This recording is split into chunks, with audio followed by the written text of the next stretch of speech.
già sollecitamente nella scia dell'autostart. Lo schieramento è completo, un po' più discosto rispetto al mezzo meccanico è Newmarket S, 1 Edis, 2 Superplay, 3 Limbo Joe, 4 Esotico Prad, 5 Jazz Spice, 6 Newmarket S, 7 Cinai, 8 Mad Speed, 9 Countdown Luck, tutti in prima fila. Vediamo dall'interno partire forte Edith, ma è sopravanzato da quella fenomenale cavalla che è Jazz Spice.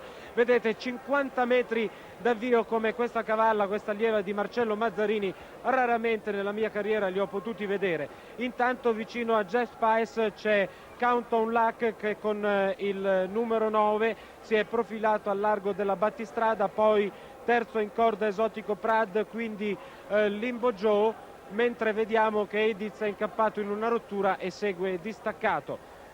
Dopo 300 metri di corsa abbastanza moderato il ritmo cadenzato da Jazz Spice, che è accompagnato da Countdown Luck, poi vediamo in terza posizione Esotico Prad, quindi Newmarket S che ha all'interno Limbo Joe, poi vediamo ancora Cinai, Mad Speed e Superplay, anch'esso molto lento in fase d'avvio.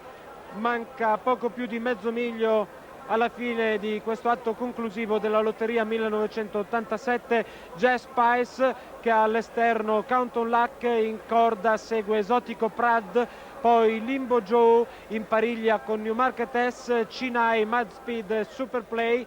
Mancano 600 metri alla fine della corsa, diventa incandescente il ritmo cadenzato da Jazz Spice, che è seguita come un'ombra da Esotico Prad, mentre comincia ad accusare il peso di questo percorso all'esterno Countdown Luck, che retrocede scavalcato da Newmarket S. Terzo in corda è Limbo Joe, quindi si profila un match a 3 fra Jazz Spice, Marcello Mazzarini contro i due allievi dei Guzzinati, Esotico Prad e Limbo Joe. Addirittura d'arrivo, ultimi 200 metri per Jazz Spice e Marcello Mazzarini.